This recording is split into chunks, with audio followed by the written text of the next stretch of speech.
Good morning, welcome to Shul.com. We are here at the Surfside Kollel Bobker, and we are discussing the article from Joe Bobker, brought down from Hakira, to flee or to stay. It's a discussion of what happened in early Germany. Why did the Jews not leave? What did the rabbis tell them?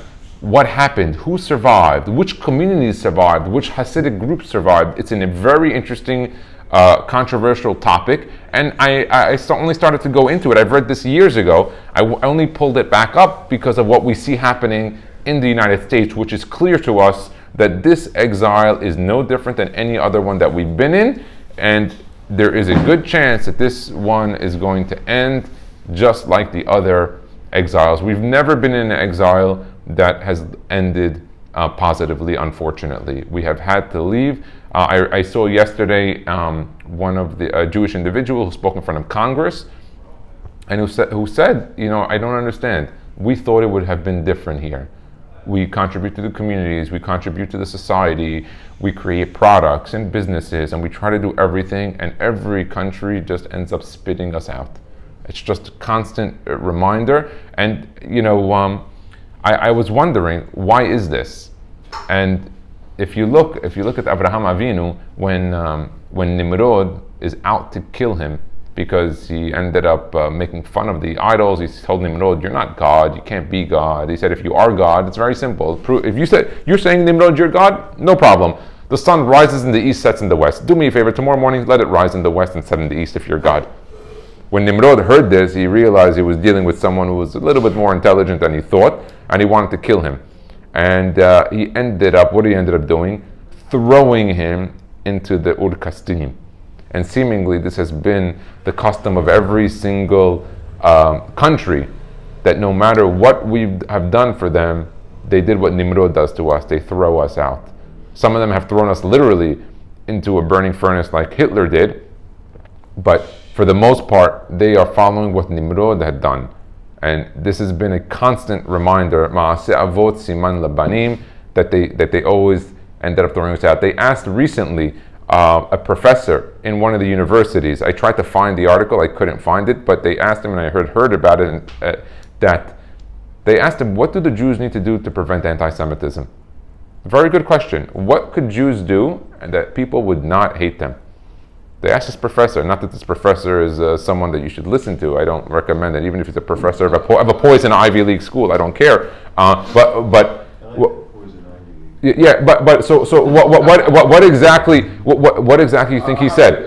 And what do you say? Hi. No, not my answer. Yeah, let me see, John. What do you say? My answer to that is, if Jews were a little more stupid and less successful, maybe. That's exactly what he said. He said, for once, fail.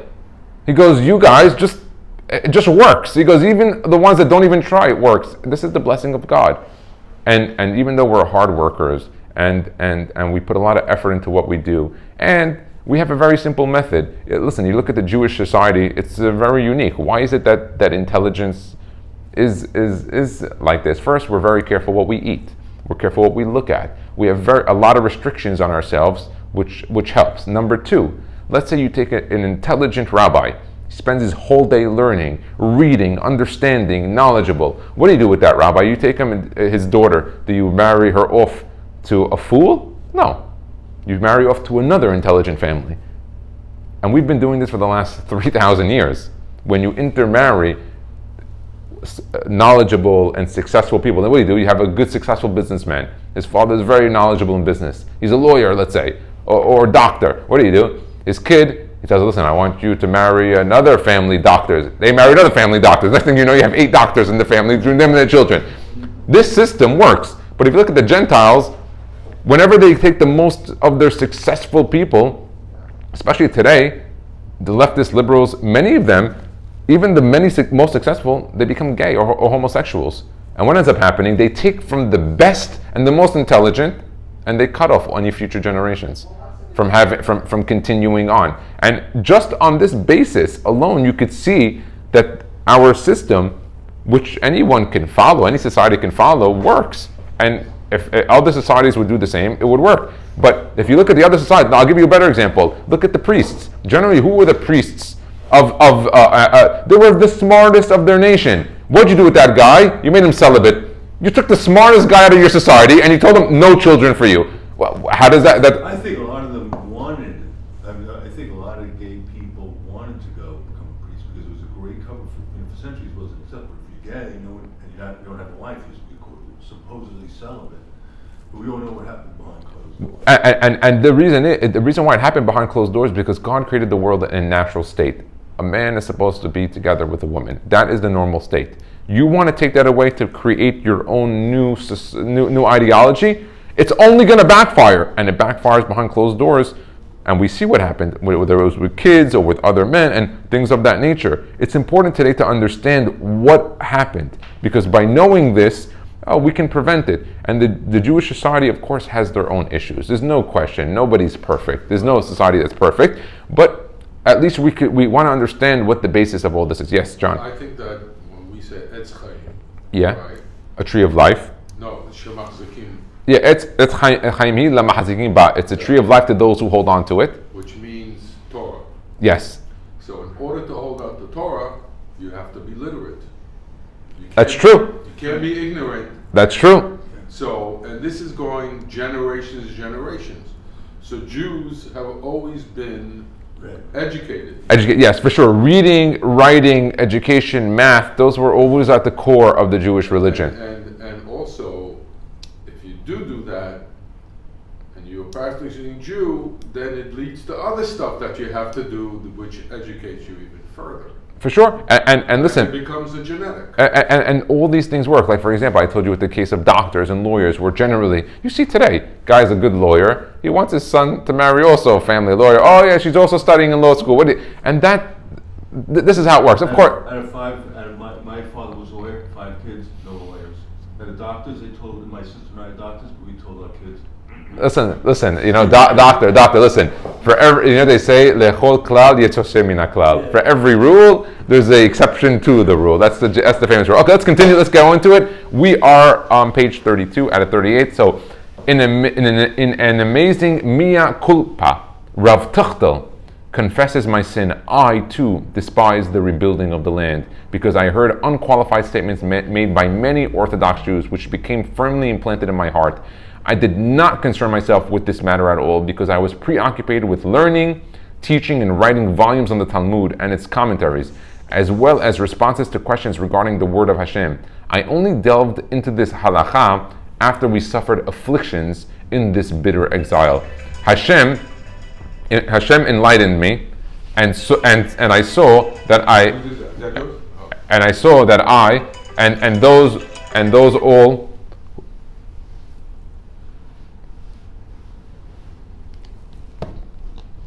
I apologize. I only delved into this halakha after we suffered afflictions in this bitter exile. Hashem enlightened me, and I saw that I and all those who opposed this movement were mistaken.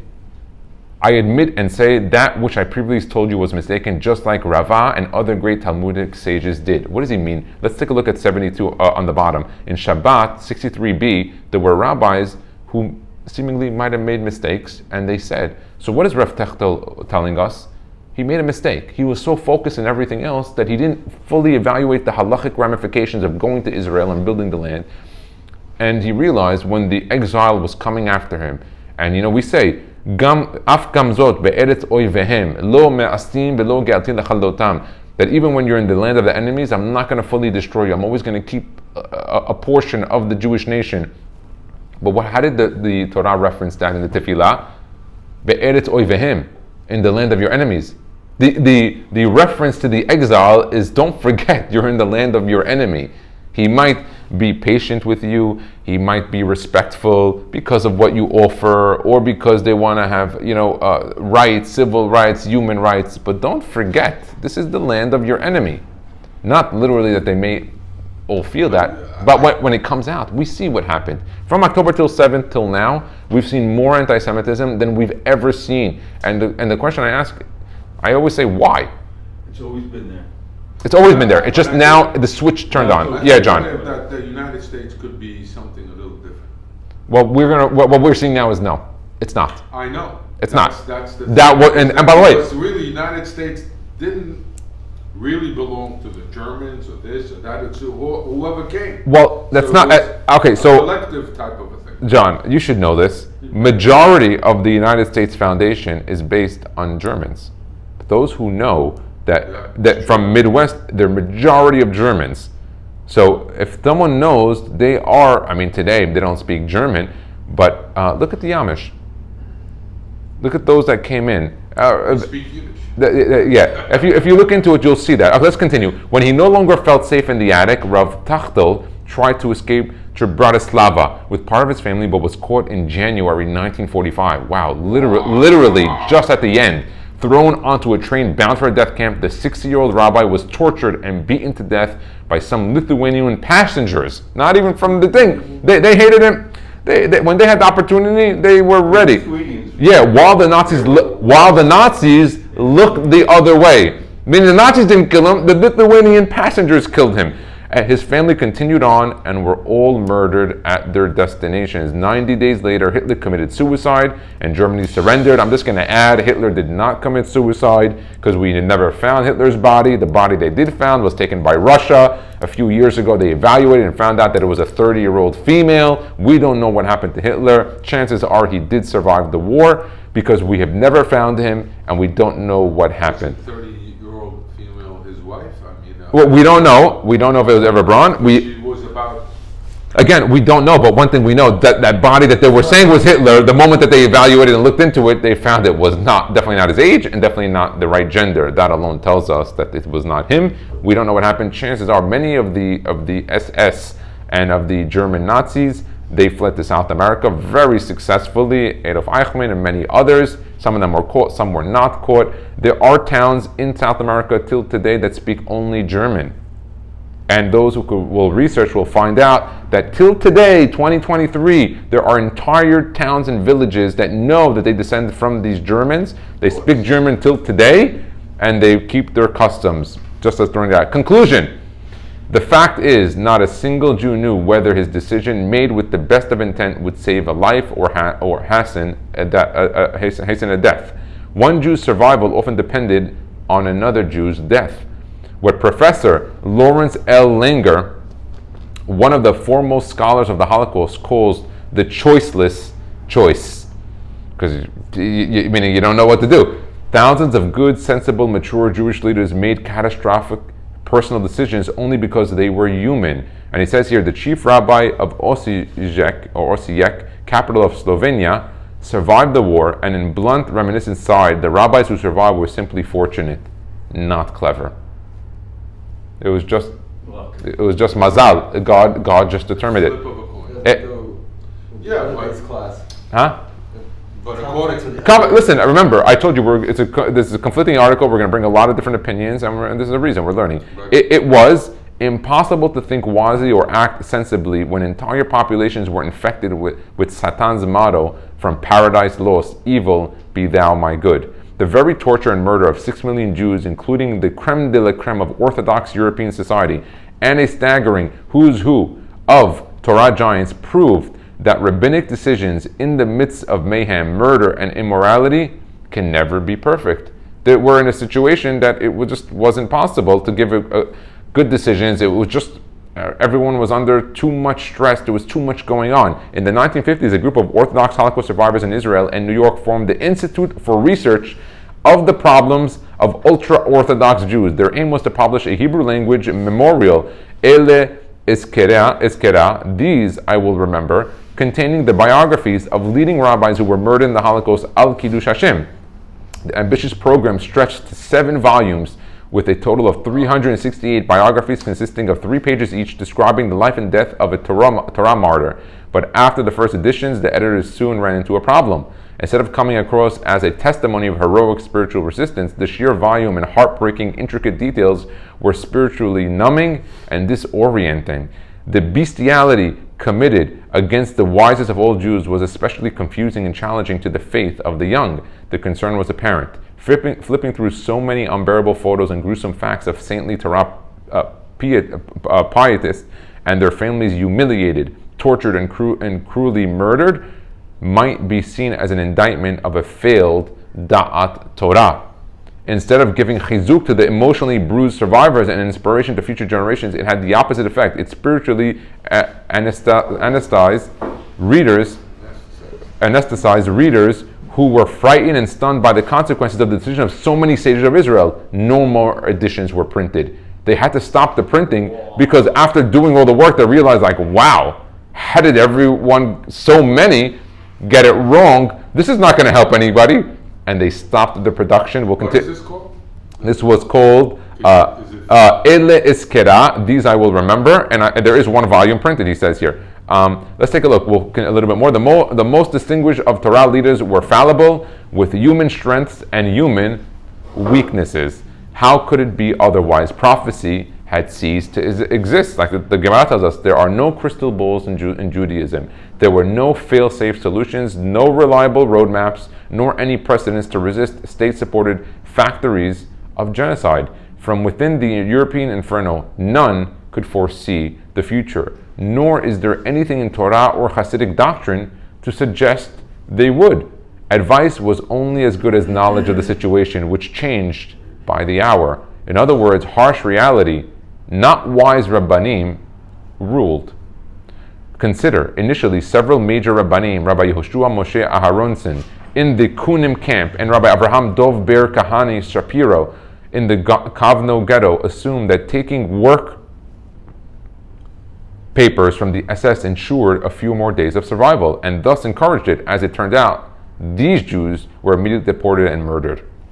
You didn't know what to do. The work papers were the ones that they killed. In contrast, the Jews who refused the permits and either hid in cellars or fought back in forests, like the partisans, had a greater chance of survival. As soon as they became aware of the Nazi deception, both Rabbanim quickly changed their minds until they realized, hey, wait, where are all these people going? They're getting killed. One day, Rabbi Deutsch, Rav of Sushak, gave a list of Jewish names to an Italian commander, deceived into thinking it was for humanitarian reasons. Instead, the Jews were handed over to the Ustashi thugs and murdered in cold blood. The rabbi, shocked at the betrayal, plunged into depression and was admitted to a mental institution in Nusera Inferiore, Italy. He never recovered. And we'll end it with this today. I think tomorrow we'll end up hopefully finishing. But this goes to show you everybody was blinded. There was no direction. But you said, the first thing you said when you started was that we're strangers here and don't think that you're safe. Yes. So if you know this. So I'll add this and we'll end it with this.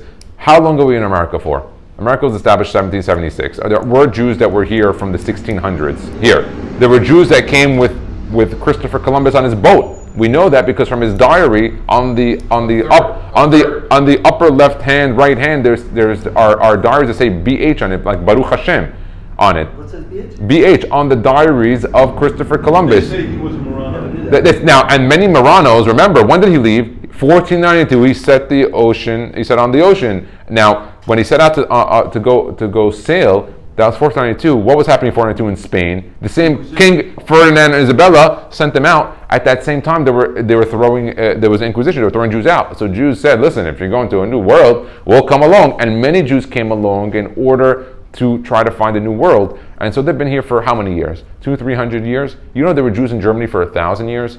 There were Jews in Arab countries for over 1,000 years. Nobody would have thought that we were here. More than 1,000 years. And more. Yeah, in Arab countries, we're there for maybe 2,000 plus years, 3,000 sometimes. Now, no one would have ever thought. So there was no clear direction. Remember, we're not coming to a conclusive answer on what people did. We're just looking at what happened and what we can learn from this. So we'll continue tomorrow. Bezat Hashem, Baruch Adonai Leolam. Amen ve'amen. Do not trust the world, period. Hey, Sammy, get Jewish parts of the